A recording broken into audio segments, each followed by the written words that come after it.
Leaving the corporate world to start a business. My true story. Are you tired of working in corporate America and you're looking for your escape? Do you wish you could quit your job and make a living doing something that you love but you don't know how? If you want to fire your boss for good, you're in the right place, because in this video, I'm going to tell you my true story of how I left the corporate world to start a business.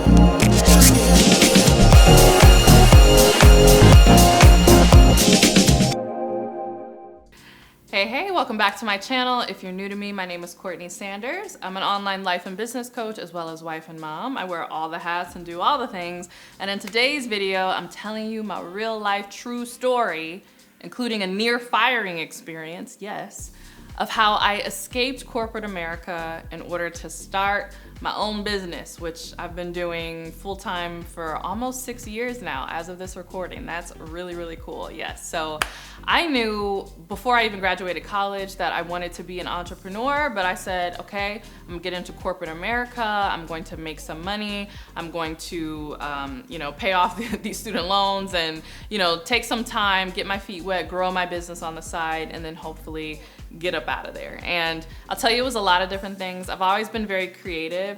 I'm also slightly rebellious. Most people don't realize that because I, got straight A's in school and do pretty well. And so on the surface, I seem like, upstanding rule follower. And I am in many regards, but I'm also kind of like, I don't want to do that. I like to march to the beat of my own drum and kind of do the things that I want to do. And so there was that quiet rebellious streak where I was just waiting for my opportunity to strike out. So I went into corporate America knowing that I would eventually leave. And also I wanted to leave because none of the women in upper management could give me a straight answer on how they managed their work with their children. And so at this time where I was asking a lot of these questions, I wasn't even married yet, but I knew that I wanted to get married, I wanted to start a family, and so I would ask anybody that I could take to lunch, like, oh my goodness, how are you managing this? How does this work? Is daycare very expensive? Ask all these questions, and nobody could give me a straight answer. And so literally going into corporate America, I gave myself a 5-year timeline. So I got my first corporate job at age 23,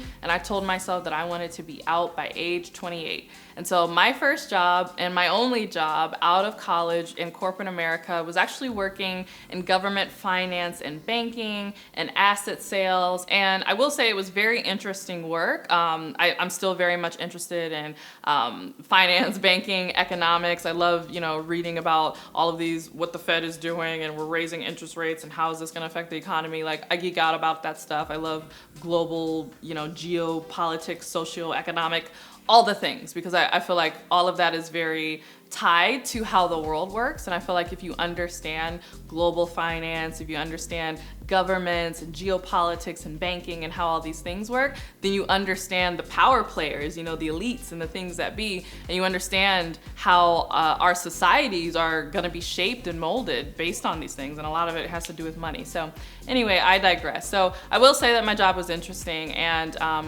really loved the work that I was doing, but again, no one could give me a straight answer about these things. And even though I was making good money, especially coming fresh out of school, I was making near 6 figures, I just wanted to be an entrepreneur. I wanted to be free. I knew that I was very social and had a lot of creativity, and so I wanted to get out. And so I continued to work this business on the side. At the time, it was a blog. It was a blog that I started in school when I was documenting my journey to becoming more self-disciplined, getting my grades up. I won't retell that whole story, but in summary, I had a full ride engineering scholarship, which I lost because I tried to start a business in college and I didn't go to class. And you can't be an engineer and not go to class. It really doesn't work that way. So I lost my full ride engineering scholarship and ended up getting into a bunch of credit card debt trying to, pay for school once that scholarship was gone. And so I started blogging my journey. I even have some of those old videos on this YouTube channel if you want to check those out after this video. And in me blogging my journey and learning about personal development, I started to get people to reach out to me who said, hey, can you help me? Because I'm experiencing a lot of the same things. And so while I was working this full-time job after school, I first launched an event. That was my first foray into online coaching. I didn't even know it was called coaching. I I didn't know how people made money on the internet. I thought everybody like hosted brunches and charged $30, and that maybe if you get like, I don't know, 1,000 people to come to your brunch, then you have $30,000. And if you do that every month, then you'll make enough money you can quit your job. Maybe that's how that works. I don't know.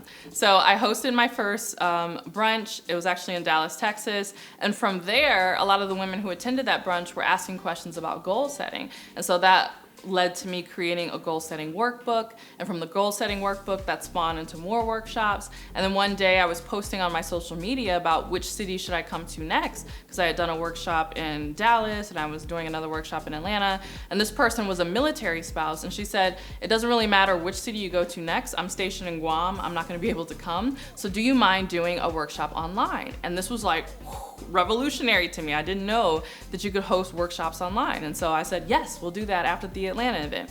And so I did this workshop online. I did it in partnership with another life coach. We partnered together, which is why I always recommend partnering. And I was so astounded because we made our first $1,000 online, and it was two of us. So that means we really made $500 each. But you should have saw the way I walked into work the next day. I walked into work like, don't you look at me funny, don't you say anything. I just made $1,000 online. I knew that if I could do that once, I could do it multiple times. I just had to figure it out, but I knew that I was off to the races. So I just put my head down and I just got very serious about building my business on the side. That $1,000 launch eventually turned into a $4,000 launch with my best-selling program, which was called the 21-Day No Excuses Self-Discipline Challenge. And so I had my first group of women join that challenge, and it blew up, and you know, I made $4,000, and so now I'm like, wow, I made basically my take-home pay from work. Now I'm really prepared to quit my job. And so my brand just started growing. I just started doing the work and doing a lot of the strategies and suggestions that I give many of you here on this YouTube channel, and things just started to grow. In fact, they started to grow so much that one day I was sitting in my office minding my own business, and I get a phone call from an area code that I don't recognize, and I pick up the phone and I say, hello, and the person on the other end says, hi, is this CourtneySanders? And I say, yeah, and I'm thinking, who is this? Because they don't announce themselves. And she says, are you sitting down? And I'm like, yes. And then she said, is your office door closed? And I'm like, get what? What kind of phone call is this? So I'm like, yes. And she's like, hi, I'm calling from the chairman's office in Washington, D.C., and I just wanted to let you know that we've received a complaint about your business. Yes, I was doing such a good job growing my business on the side that one of my nosy coworkers found out about it and reported me to the higher ups that be in the company that I was working for. I couldn't believe it. And so she's going over everything in this complaint, and I'm just like, oh my goodness, these people are probably marching up the stairs right now. They probably have a box. They're gonna cart me out of here. It's gonna be so embarrassing. My husband is gonna kill me when I tell him that I got fired from work. And so I'm thinking all these things, and she's on the other end of the phone, and she's like, do you understand everything that I just said to you? And I'm like, oh, you know, snap back to reality. And I'm like, yeah. And she's like, do you have any questions? And I'm like, so what does this mean? Am I fired? And I kid you not, she says, I just wanted to let you know this, but I actually follow you on Instagram, and I know what it's like to be a young woman just trying to make their way in the world. So no, I will not be forwarding this up, and I just wanted you to know. Have a nice day. And she hung up the phone. I could not believe it.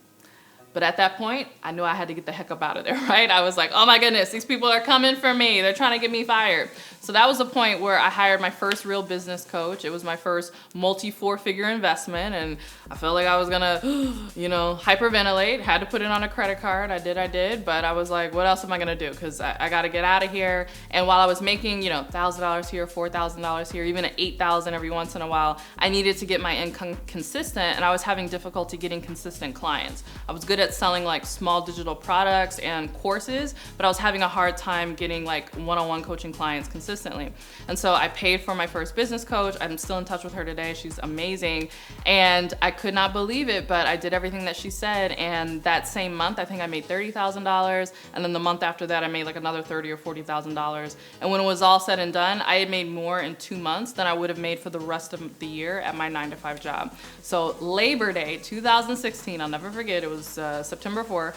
That was my last day at work. I had turned in my 2 weeks, and I walked out of there. And I walked out of corporate America, And I have not been back since, except when hired to speak and do corporate trainings, which I do. So feel free to talk to your HR director at work if you would like to bring Courtney Sanders to a corporation near you. But that's the only way I'm coming, because your girl doesn't work for corporate America anymore. So that is my true how I escaped corporate America story, and I'm sticking to it. If you want this to be your story, minus the near firing experience, then the one thing that you're gonna have to get really clear on is your niche, right? So that's the one thing that I had figured out, my niche in terms of my business, that self-discipline program that I created that kind of blew me up and I was able to get more clients. And so you're gonna have to nail down your niche in order to build your business to the point where you can make enough money to quit your job. And so I'm really excited because I have my upcoming Nail Your Niche Challenge. These are challenges that I do live. The next one is coming up, but spots are limited, and that's not fake like it's limited, that's real, it's limited because I do these live.